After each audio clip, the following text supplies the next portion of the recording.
Welcome back, everybody. Welcome back to the Canyon. Welcome back to another installment of It Came From the Workbench.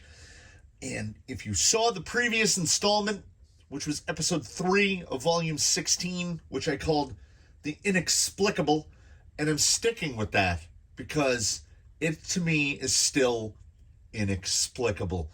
My mind cannot wrap itself around how a cantilever rear suspension works, but I just know that it does.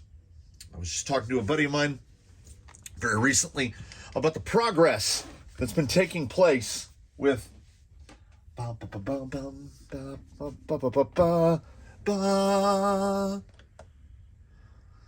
what I said I was going to do. I said I was going to paint it copper on the inside and black on the outside and put a couple stickers on it, and I did that.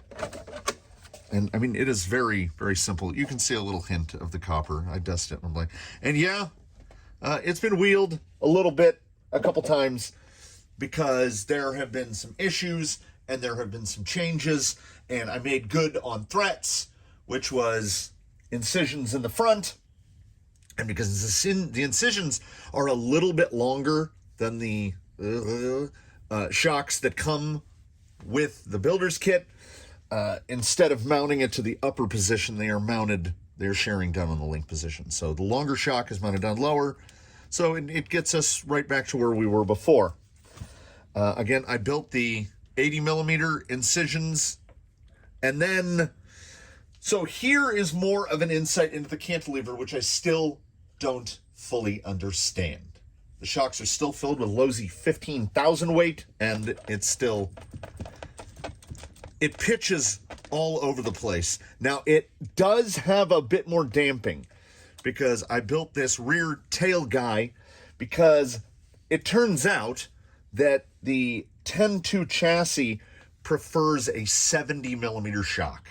So what I did, and the old shock mounted to that point, so what I did is I built this little Delrin backplate and I just moved it back 10 millimeters.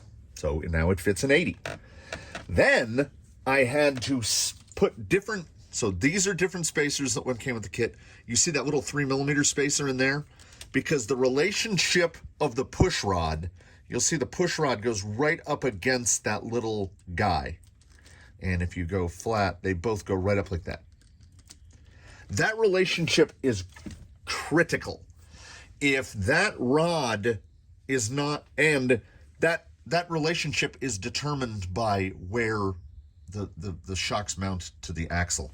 It might be different on other 10-2, on other AR-44s, but these being the one-piece AR-44s, everything had to get spaced out, and really everything started to feel and work better once I, manufactured new lowers, which are push rods, which are shorter than the factory ones, because I went by looking at where the shock held the position of the cantilever pivot.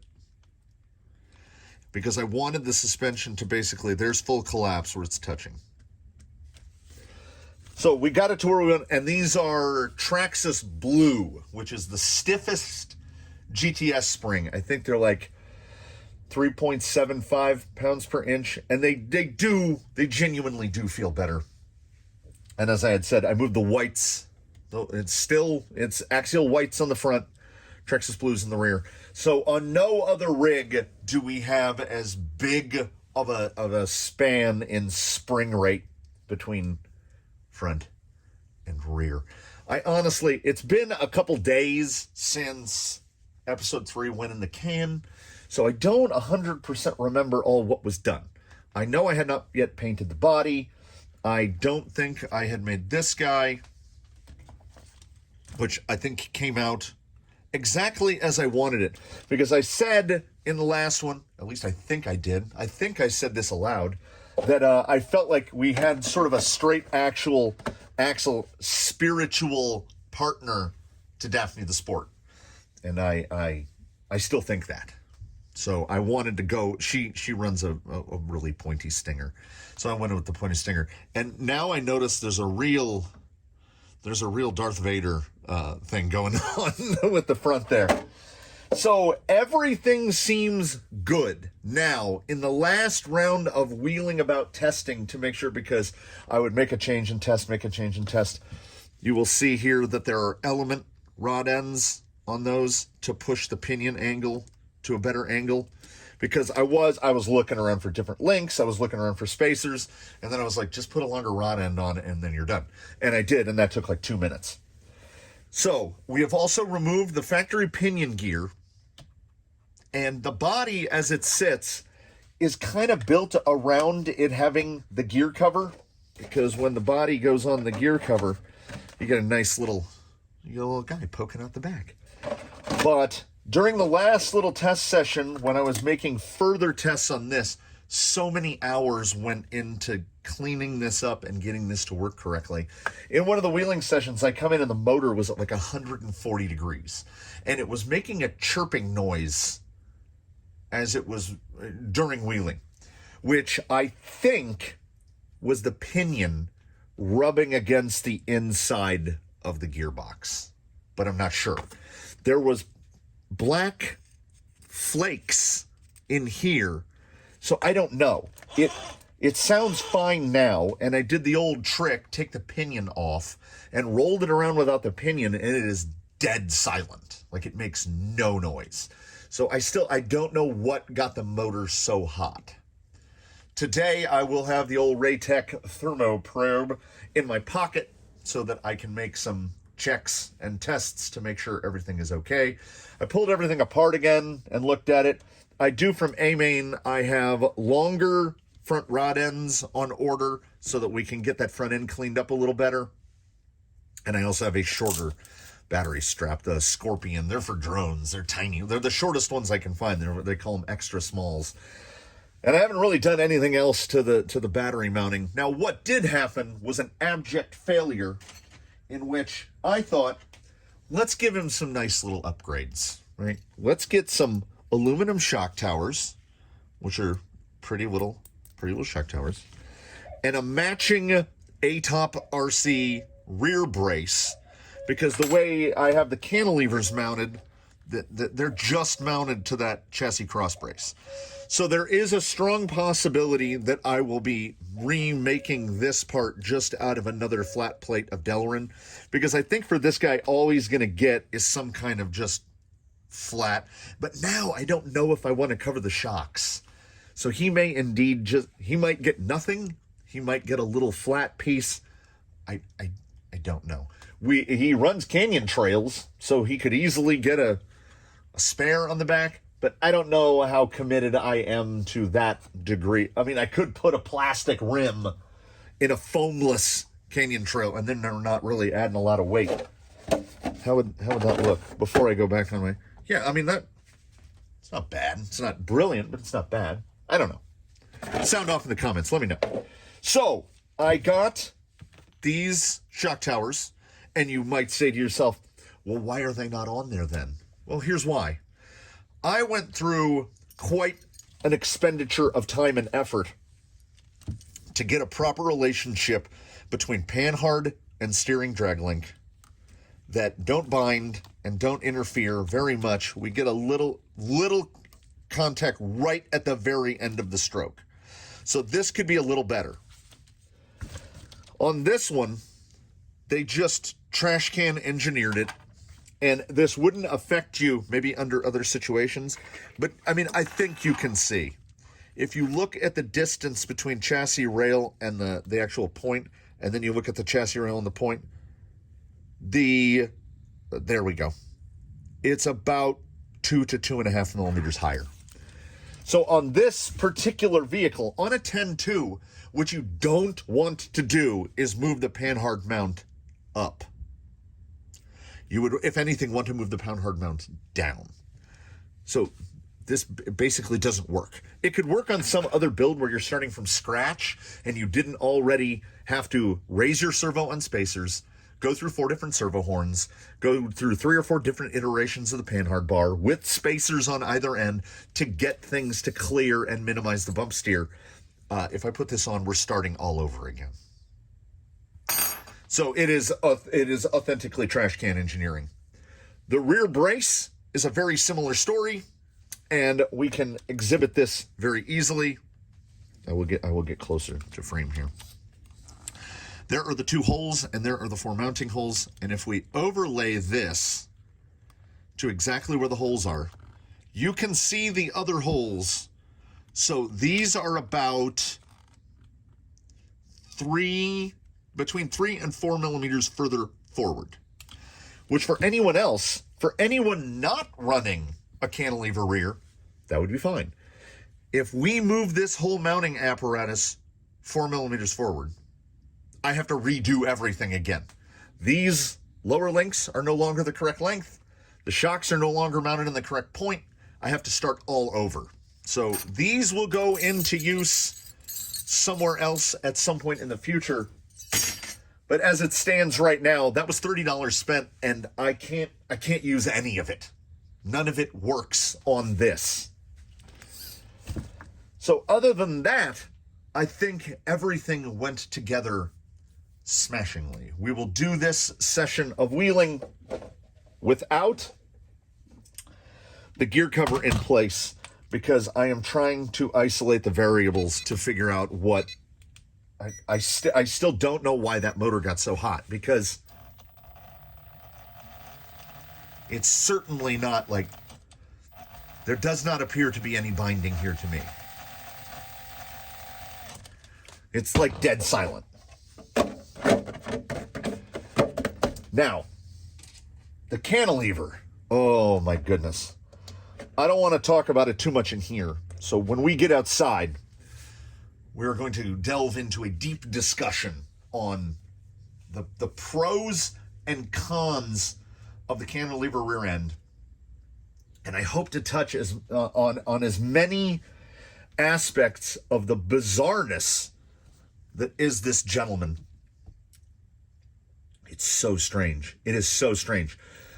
That will be a theme of the day, is the strangeness and the oddity that is this yet unnamed vehicle. It's so strange. So let me first get into why I regard this gentleman as an exhibition of strangeness. I was going to say I don't know, but there are some things that I feel like I've learned. With the cantilever, the position of the mounting bracket is fairly critical. Like its location in relativity to the mounting point of the push rods on the axle. That's important, because moving any of that back and forth really changes how the thing works dynamically. Also, we'll just call them push rods because that's what they are. The length of the push rod is critical as well. Now, I don't know if the length of the length of the push rod link is related to the length of the damper at the top. I don't know. I know I just kind of eyeballed it in to get it where I wanted it. And I kind of lucked into something. The rear end, because of that force multiplication of the push rod, just behaves all the time as if it's undamped. Like this thing torque twists like a monster because the front springs are so soft, and the rear spring rate does not matter. You can't equate it to anything. Like I said, they're 3.75 pounds per inch, but they act like they're basically nothing. Now, what happens? And this is just my guess, because I'm still learning. This is like new suspension theory. I'm not 100% sure how this stuff works. The way the shocks behave in terms of loading and unloading, I expect the rear end to have the same sort of damping feel that a traditional vertical shock setup has. So these shocks are laid over to the extreme. And then they're pressed on by a push rod. So there's that force multiplication. I don't know if you can actually damp them. I think that this kind of loosey-goosiness is the way they are supposed to feel. And part and parcel with that is, like, you will see this thing lift. It will lift inside tire a lot, and sometimes it will lift it really high, but it doesn't upset the rig because the shocks are not moving perpendicular to the ground, and the push rods are behaving like a lay down shock. So we're getting some sort of weird, like, I don't know how to explain. They don't unload. So like how he's got a high tire right there, that high tire is transferring weight. And it's almost like we're taking cross weight out of the equation. Ordinarily in this situation, the high tire is going to push down. So we have passenger rear high. It's going to push weight to driver front. That's not what this does. The cantilever seems to prevent that from happening. When the low side extends, it compresses the other side. It's like you turned the suspension into an upside down sway bar. So the shocks are the end links and the axle itself is the sway bar.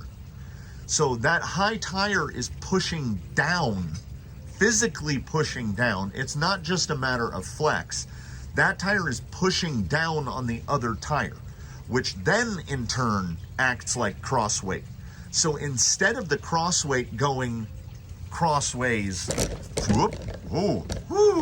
instead of cross weight going from there to there, first it's going there down to there, and then that tire is pushing on this tire, which makes this thing turn really sharp. That's at least how I think it's working. And having just watched this thing from the back for the first time, I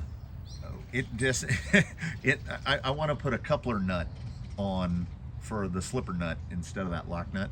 It needs some sort of twirly that comes out of the back of the body, because watching that gear twirl around in there, that breach right there, allow me to shift gears, that breach over that is crazy.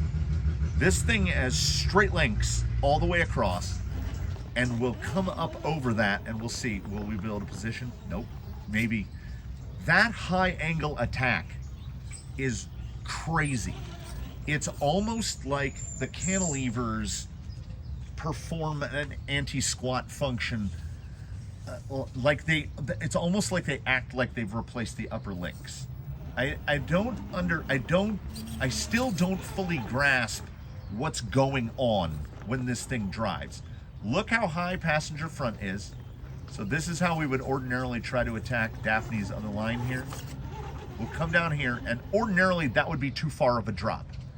But because the suspension from the rear is constantly loading the front, it just shimmies through. It also, and I have no explanation for this, the front shocks are not vertical and they're not laid back. They actually, the upper mounting point is slightly in front of the bottom mounting point. And I looked at the axle, right, because I've gone to the lower mounting point. It only moved it back. It moves it back about the width of a screw, so about 3 millimeters. But when I look at this thing from the side, it genuinely looks like the front shock is leaning forward at about 10 degrees, which is ordinarily something I wouldn't try to do. I wouldn't do it voluntarily. But every change that has been made to this has had some positive effect. So here we go, slick rock to slick rock to slick rock. And again, so long as you can get the hard parts over the rocks.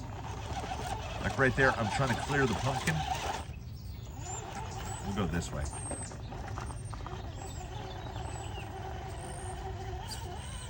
It will pull across lines that you go, no, it's not gonna work. That's not gonna work.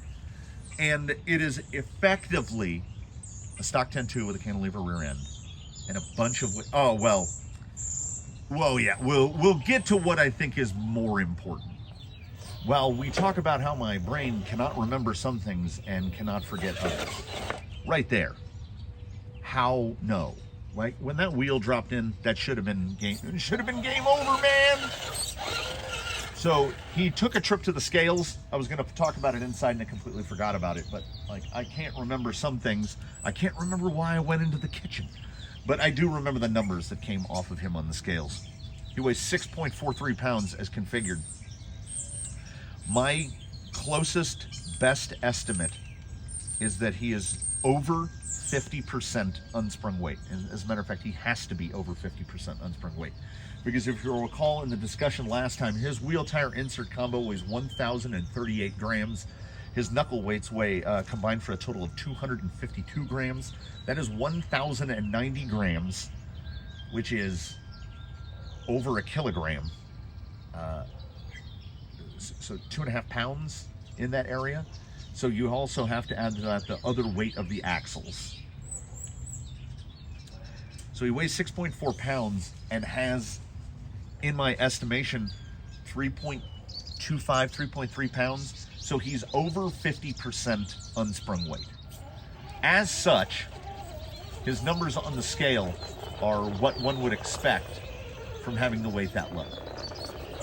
He has 3.88 pounds, 1.94 pounds on each front wheel while static. So 3.88 pounds on the front axle, giving him a nearly perfect, it's like 60.06%, 60.07% front weight. So he's 60-40 weight distribution. And I weighed him front axle up and rear axle up. And in those weightings, his cross weights and the way he transfers weight, which I assume is again due to the cantilever rear end. The cross weight of this vehicle does not shift so much as 1% in any configuration. It's like 49.9, and then the furthest away it gets is with rear axle raised. His cross weight shifts to 50.6%. It was either 50.6 or 50.7. So less than 0.75% of total cross weight shift, which then combined with everything else and how much of his weight is unsprung, brings his CGH to 3.1 inches from the ground, which before we go on there, which means while sitting at ride height, this vehicle's CGH is just below the top of the beadlock ring, so it's right there. So when this guy is sitting on the ground, his CGH, due to the percentage of unsprung weight, his CGH is below the bottom of his chassis rails, which is, I'm pretty sure, the lowest weight we've got. It makes me want to get one of those cheap Amazon LCG gearboxes, though the reviews are not particularly great, to see, like, can we get it lower? Now, right here, for instance, that's weight transfer because we've got very soft springs in the front. But the way that weight is transferred, there's no instability. Like ordinarily you'd be like, uh-oh, but no, he's not uh-oh. He can three-wheel, and now see that now the cantilever is going into effect. And what is happening is, this is the way I see it. That tire is pressing its force across into that tire. And then the way crossweight works, that tire is forcing the weight into that tire. So ordinarily in this situation, if you have a conventional setup, most of the weight of the rig is going to be right there on that rear tire. But the cantilever is somehow pushing at least a percentage of that tire's load into the opposite tire, the high side tire, which, like you can see, the rear is fully decompressed. So the rear is sitting very high. And then what is also causing to happen is it's like a ramp. It's forcing the nose down. So we ordinarily get over here to Yella's, and I feel like I may be too high for it, but what we want is we want that driver rear to pivot down so that we can get up over right here. And you can see that high side front should be light right there because of the way weight transfer is working. We should have almost all of our weight on the driver rear right there, but it's not. And I don't completely understand why. But in other news, I am happy to report that I think gearbox theory was good, or gear cover theory, because we just did a temp on the motor, and it's like 70 degrees out here, and the motor was like 74 degrees. So inside a black body, that could have just been sun hitting it. So right there, it wants so desperately to pull that rear end over. And I've done this, I've hit this line before when I was testing the cantilever, and you can, and by you, I mean me, the bump on, watch how high the nose can get. It transfers weight in a way that is counterintuitive to most everything that I've learned so far. Again, too much bite, and we'll just stay in it.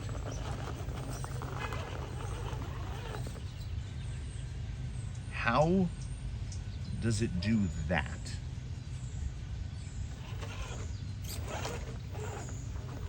You load it and you get it bound, and the way it transfers weight, that tire, that passenger front should not have had any bite in it.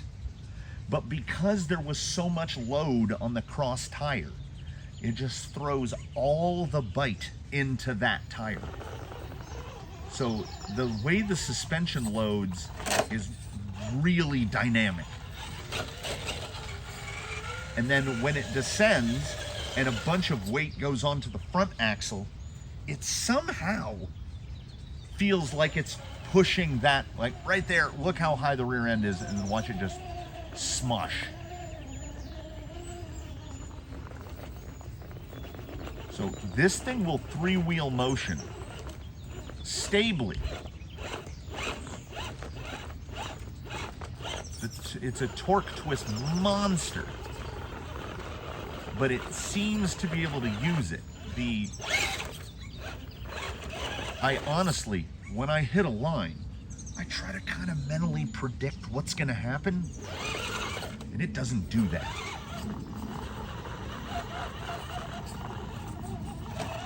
And again, we're certainly not dealing with any sort of exotic. There's nothing exotic in this vehicle whatsoever, unless you count the fact that it's running 15,000 weight differential oil for shock oil in the rear, and associated 40 weight in the front.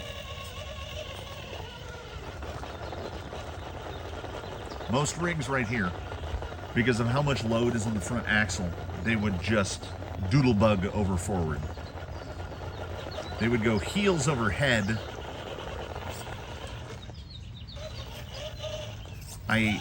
It's really tough to predict what it's going to do at any given time, because I'm starting to feel like he's making up his own rules. Oh yes, and we should also mention stock 10-2 rails, which I did cut the first hole off of to bring the bumper back tighter up against the body. That was my intention. The breakover, the approach and breakover on this, you just drive straight towards whatever you want to get onto, and it will drive onto that. I have attempted, okay, let's try the double. So we will break over onto this, and then let's just go straight over another one.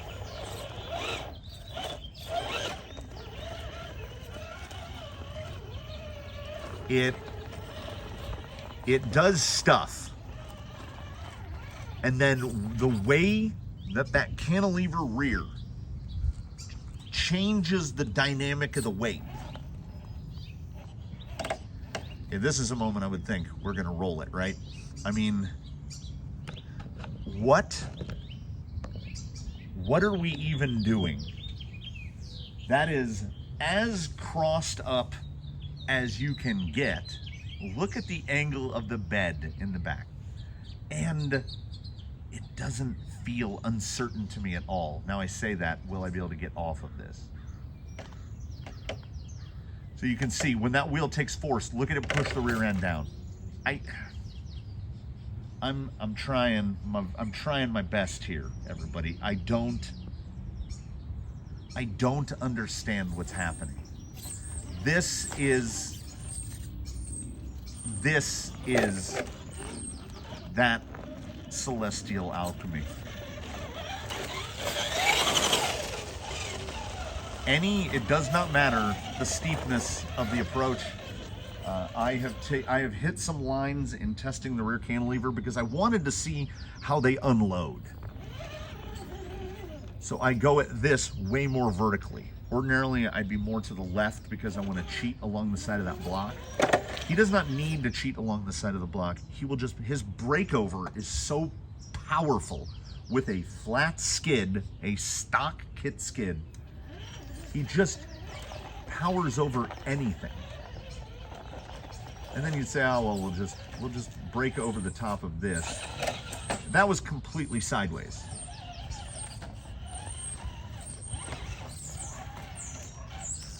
Let's try to come down through this. I mean, I cannot see what I'm driving through at all. Okay, let's just come down through this notch. Okay, that's not that easy to do. I'm more comfortable in general when I can explain what is happening. And at best, with this gentleman, I can explain what I think is happening. Now, we are at an acceptable degree of vertical, yes?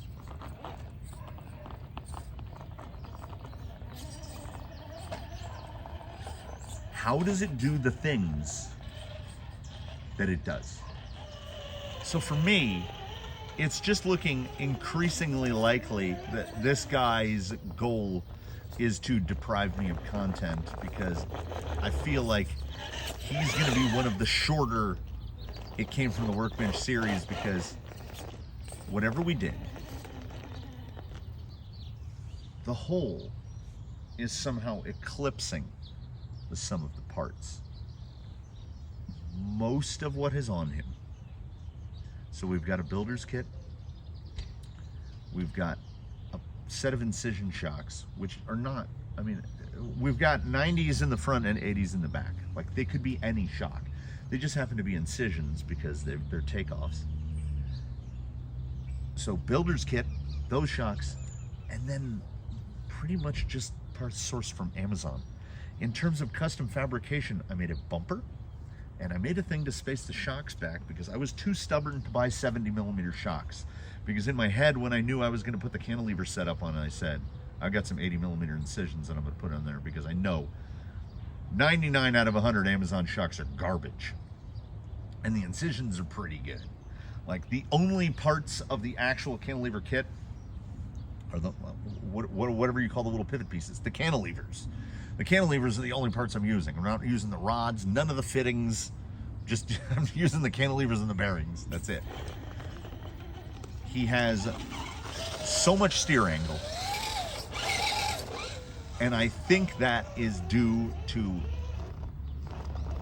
is it weight jacking?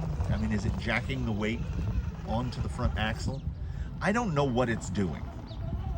I just know that it does it so extraordinarily well that I feel like this might be the celestial alchemy, that I don't think I could reproduce this. What we have is extremely simple. I started with the intention of being an anti-RTR build, a budget build, and we landed on something which is excessively capable. I genuinely don't understand why it works the way that it does. I'm not questioning it. I just want more of an understanding. I find myself with this vehicle turning back because it has so much steering. Oh, I'm hooked on rebar. Divot. Yeah, and he'll still get out of it. It has so much steering that ordinary, and I was worried about that drag link hitting the differential cover. It has so much steering that I find a lot of times I'm turning in too tight. Which anyone on some level familiar with crawlers might say, well, that's not a thing. Like, I mean, is there such a thing as too much steering? Looks like he's pumping iron. Or how lizards do those push-ups. So he's got a couple scratches on the roof of his body because I was taking this gentleman into sections and pushing him to a degree where I was like, we're gonna stay in this until we doodlebug out. So he will flip at an angle that is extreme.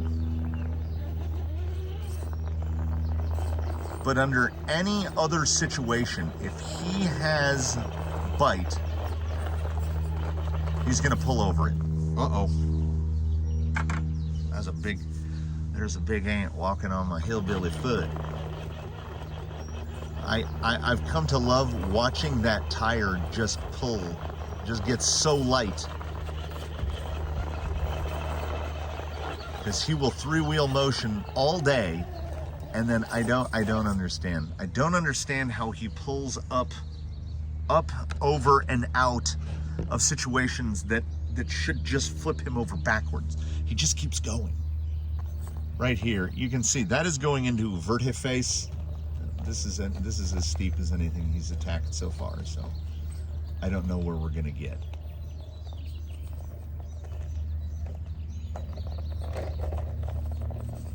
I think I get the body in on the passenger side, so I need to reposition a little. We're walking too far right. It's like, I've talked about fast things have slip angle, crawlers have tip angle. You'll get to a point where you feel like you're gonna tip and you can just catch it. I'm not doing anything right now. He catches himself.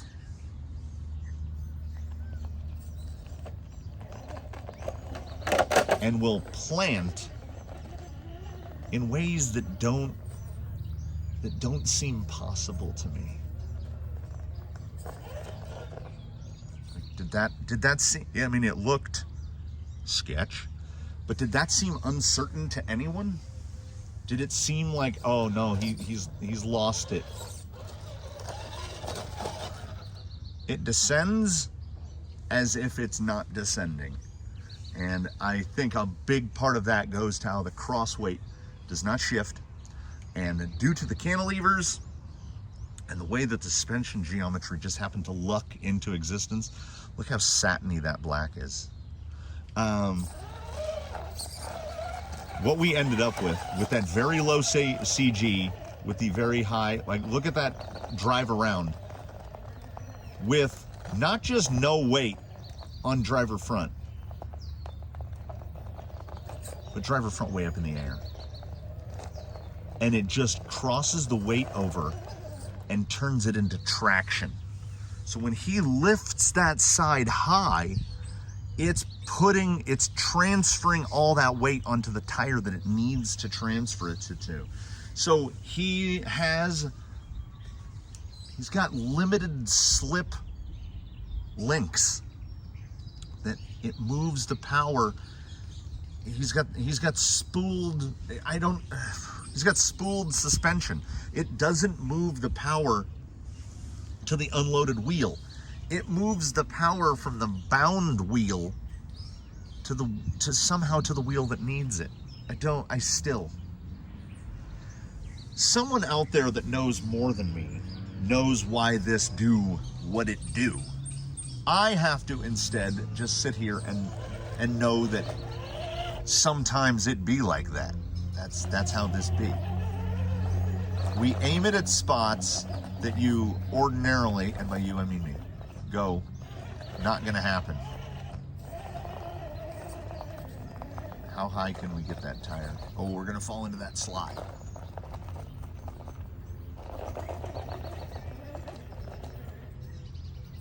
I don't think he's got a tiny bit of load on the passenger front, and it is mostly just stood straight up.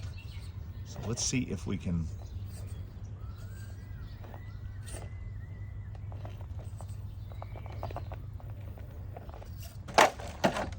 We had to get one roll in there, right? He couldn't go an entire video and not flip. What angle was I at? Had to be close to 90. So what I'm gonna say then is, there you have it. I have a couple little bits on the way. I said that I was going to get rid of the red diff covers because I hate them. So I just got cheap Amazon brass ones. I think they're Injoras. And, oh, cut off, really? And they ship from Lakeland, Florida. So, I mean, you know, the little thing on Prime said ships locally, and then they shipped out of Lakeland, Florida. So we'll see when we get those. If anyone out there can explain to me why this do what it do. No, we're definitely a cutoff. Please do comment below. I know in the last one I asked for help with cantilever setup, and now I'm afraid to mess with it because it works so much better than it should. I don't understand. I don't understand what's happening. So thank you, one and all. I am picture this in your head. I am sitting on trusty bucket chair, and I am holding my ankles like this. So I have an ankle in each hand to keep my feet off the ground, because there's a massive harvester ant hill somewhere near me, and they keep crawling on my feet. And I mentioned that for years I thought those things didn't bite until one bit me, and it is not comfortable. It's not comfortable. It's like you kind of like drop in it's like having a welding spark land on your foot. It's kind of what it feels like. I don't like it, and they are everywhere. They just appeared in like the last couple days. So nonetheless, please do comment below. I need foot pegs. Oh, I need to install foot pegs on my bucket chair so I can keep my feet up. Or don't suggest that I wear shoes. I poop on that idea. Nevertheless, please do comment below. Like if you liked it, subscribe if you haven't, do consider channel membership. I don't really know where to progress with this one, except like some little bits and bobs here and there. It's that thing. Like I feel like we've achieved some sort of magic, and I don't even want to mess with the little bit that holds the suspension on. I don't want to mess with it. He's so nice. So thanks again for watching, everybody. Please do tune in for what comes next. In between now and when we meet again, do your very best. Have a good one, everybody. We will catch you in the next one. Ordinarily, I would do this thing where I just drive off over the hill and do that for the outro, but I gotta stop reusing batteries for multiple videos. Man, I have a whole little lipo bag full of these little packs, and I just keep. Anyway, we'll see you in the next one. I'm gonna go. I'm gonna get my feet out of the ants. Have a good one, everybody.